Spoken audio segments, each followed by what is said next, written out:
Hello guys, welcome back sa aking channel. This is Art Les.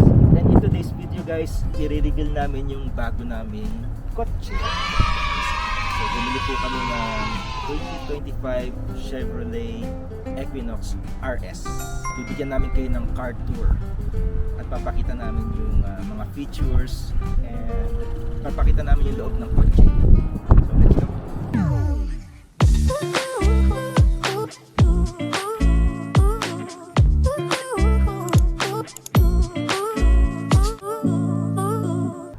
Nandito guys kami sa aming new car. Ang pangalan niya is Kenox kasi Equinox siya. So parang lalaki, so ginawa namin Kenox. Yan. And gray siya, two-tone siya, iba yung kulay ng roof niya, black. Napaka-importante guys talaga ng kotse dito sa Canada. Unlike sa Pilipinas na napakadali pong mag-commute, dito po sa Canada marami pong lugar na wala pong public transportation. Kaya hindi po siya luxury. Kino-consider po siya as necessity na magkaroon po kayo ng kotse. And nung pumunta po kami dito sa Canada, bumili po kami ng second hand na kotse. And nung ready na po kami, we decided na bumili na po ng bagong kotse. For two reasons. And one reason is for safety. Syempre kung bago yung kotse nyo guys, mas safe yung mas safe yung driving nyo kasi kayo yung mag-aalaga, alam niyo yung history. And darating po yung aking parents sa later of this year, and ayoko naman na maperwisyo sila or magkaroon ng problema yung aming pamamasyal.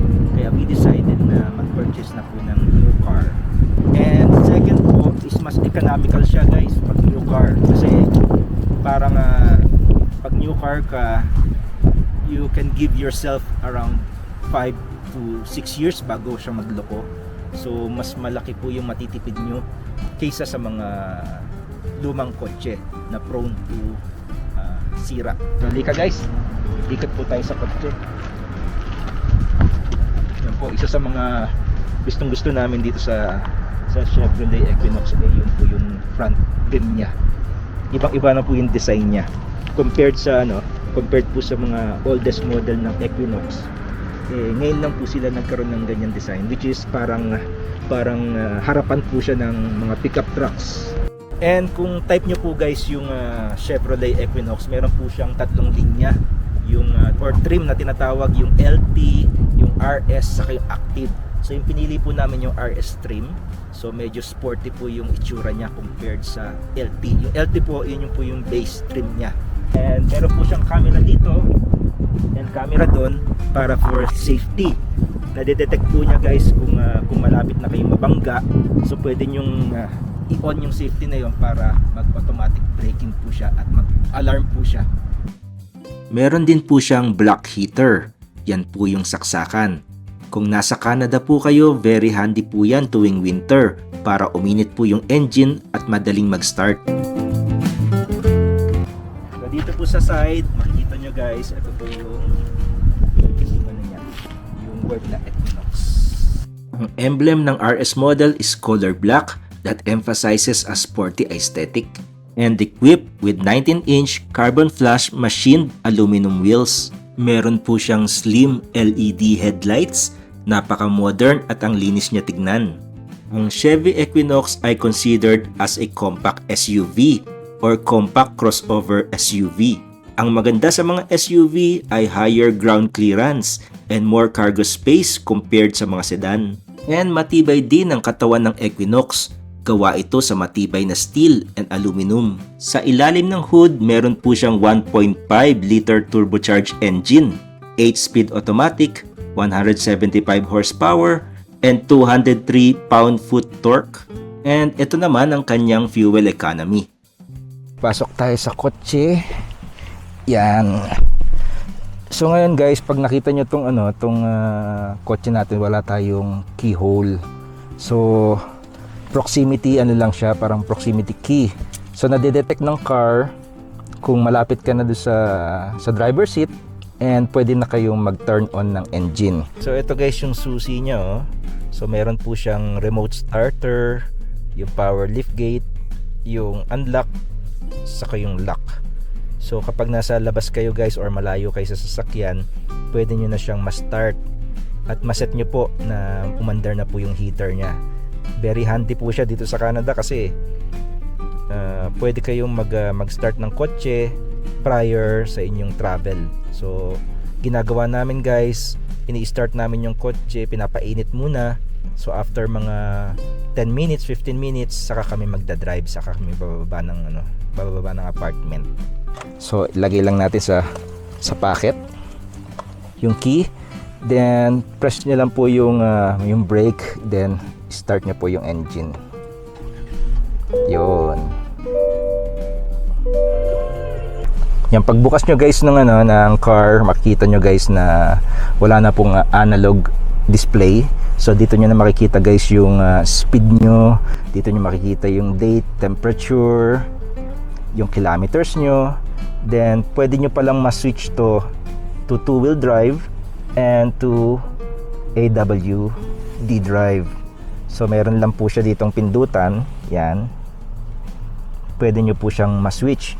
So sabi ng dealer, kung gusto niyo makatipid ng gasolina, pag city driving, two-wheel drive lang yung gamitin nyo. Kapag medyo mga off-road at medyo challenging yung mga daan, pwede po kayong gumamit ng all-wheel drive.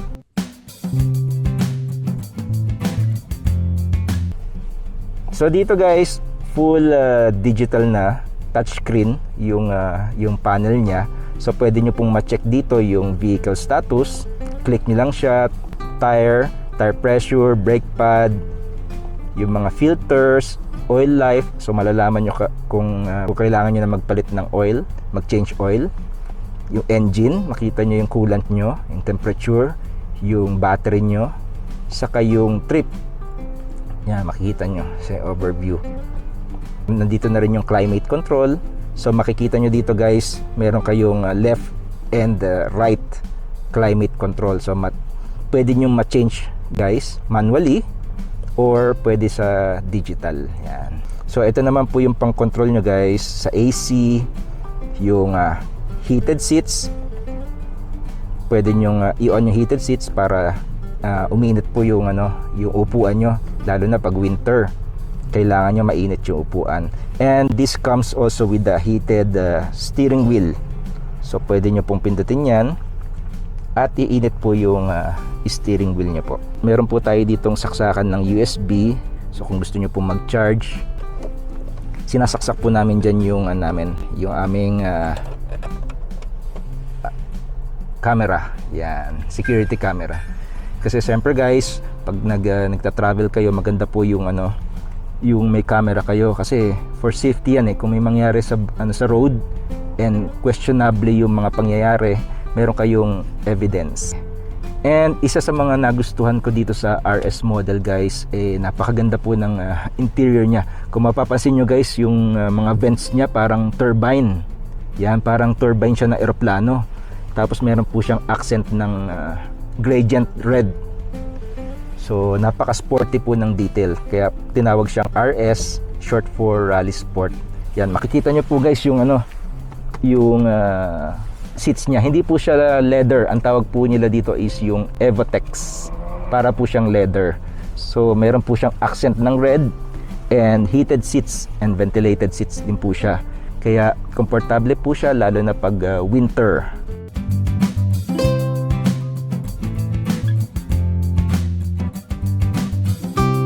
Makikita nyo dito sa center guys, wala na po siyang shifting gear. So ito po yung shifting gear niya. Yan. So all you have to do is press mo yung brake pad mo, then ipupull mo yung ipupull mo yung lever, then baba. Yun yung drive. And makikita nyo meron din siyang drive doon na nakasulat. Then pwede nyo ilagay sa upward, magre-reverse siya. And matitrigger po yung rear camera. Yan. Which is maganda po kapag aatras kayo. Makikita nyo yung likod nyo. Then dito sa gitna, meron pong dalawang cup holder. Ilagay nyo yung water nyo dyan. Then dito po meron pong wireless charger. Yan. Kung yung cellphone nyo is nagsusupport ng wireless charging, maganda po ito. Ilalagay nyo lang yung cellphone nyo. ng horizontally and magcha-charge na po siya. And nandito po yung safety compartment niya. Yan, medyo malaki po siya. So malalagay namin yung mga gamit. Kung may mga gamit kayo, pwede nyo ilagay sa kanya. And very deep siya. Medyo malalim siya, guys. Kaya ang dami namin dito mga abubot. Yan. And dito, guys, itong malaking knob na to, ito yung driving mode. So kapag pag inikot ko siya, guys, makikita nyo, pwede siyang ma-search na off-road, pang snow and ice, normal. Yan. So meron siyang tatlong mode kapag nagda-drive kayo, guys. Tapos meron din po siyang cruise mode. So hindi ko na masyadong tatalakayin, guys, yung cruise mode kasi hindi masyado akong gumagamit nun. So kapag nandoon kayo sa mga highway and gusto nyong stable lang yung speed nyo, gamitin nyo po yung cruise mode. Yan. Tapos dito sa taas, nandito naman yung lagayan ng shades. Yan. Then ito po yung visor. And meron na po siyang light, LED light. Then when it comes to music, guys, pwede kayo mag FM, AM. And meron din po siyang Google Play Store.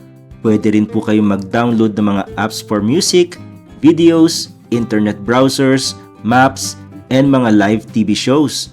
Madaming pagpipilian.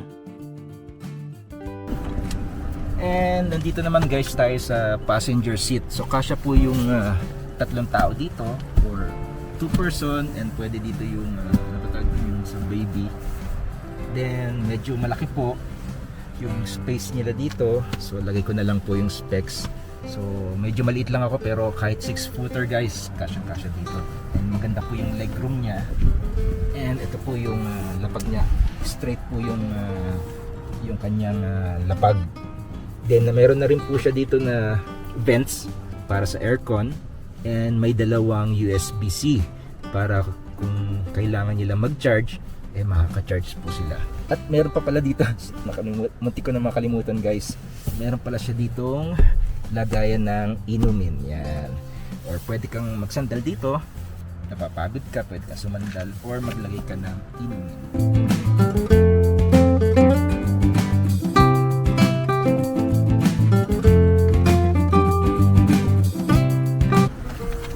Punta naman tayo, guys, sa likod ng kotse. So ito po yung likod ng kotse niya. So mayroon po siyang power lift gate.